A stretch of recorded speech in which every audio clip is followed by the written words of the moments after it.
Behind the scenes of the Trump administration, a rivalry no one will publicly admit to is shaping the future of the Republican Party.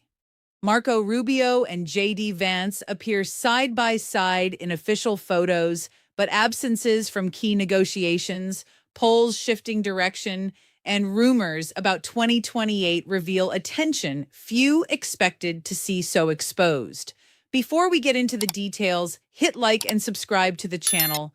It really helps us keep bringing you analysis like this. For months now in Washington, a pattern has been repeating in behind-the-scenes conversations. Republican donors, strategists, and lawmakers have started treating Marco Rubio not as a loyal cabinet member, but as a presidential candidate in the making.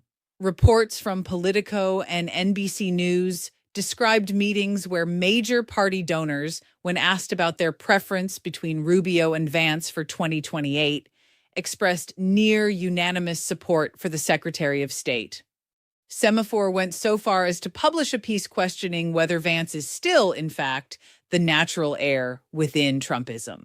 That movement took on even sharper contours when an Emerson College poll showed Rubio and Vance running nearly neck and neck among likely Republican voters, with the vice president's support dropping from over 50% in February to somewhere around 36% just a few months later, while Rubio jumped from 20 to 35% over the same period. President Trump himself fueled the speculation when he publicly suggested, during a trip aboard Air Force One, that a Vance-Rubio ticket would be unbeatable, a comment that, rather than calming things down, only intensified the comparisons between the two. In response, both Vance and Rubio have stuck to the same public strategy: deny any rivalry. Vance has called Rubio his best friend in the administration and says he doesn't like discussing future ambitions while there's still work to do. Rubio, for his part, has said he would support Vance if he decides to run for president. But political analysts point out that this kind of public declaration of loyalty is historically exactly what gets said right when a rivalry starts becoming real. The question is whether that cordiality will survive the pressure of the 2028 race, especially in a political landscape that's shifting faster than either of them can control. While the succession race takes shape behind closed doors, the Trump administration's foreign policy has become the stage where this quiet rivalry shows up most clearly. In February, during the U.S.-Iran peace negotiations held in Pakistan, the American delegation wasn't led by the Secretary of State, but by Vice President J.D. Vance, accompanied by Steve Witkoff and Jared Kushner, neither of whom has been formally confirmed by the Senate for diplomatic roles. Rubio, who simultaneously holds the positions of Secretary of State and National Security Advisor, wasn't physically present. That absence became the subject of a public clash in May when Democratic Senator Jackie Rosen, during a Senate Foreign Relations Committee hearing, questioned Rubio about why he wasn't in Pakistan while Vance was leading the most sensitive foreign policy negotiations of the moment.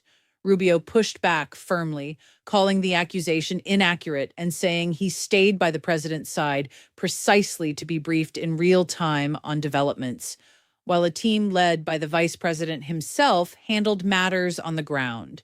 It was a telling moment, not because of the back and forth itself, but because of what it revealed about the informal division of roles within the administration's top ranks. The pattern repeated itself on other fronts.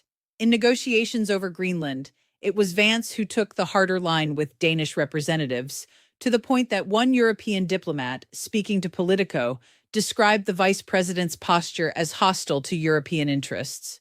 Meanwhile, talks between Israel and Lebanon, conducted at the State Department, were under Rubio's direct oversight.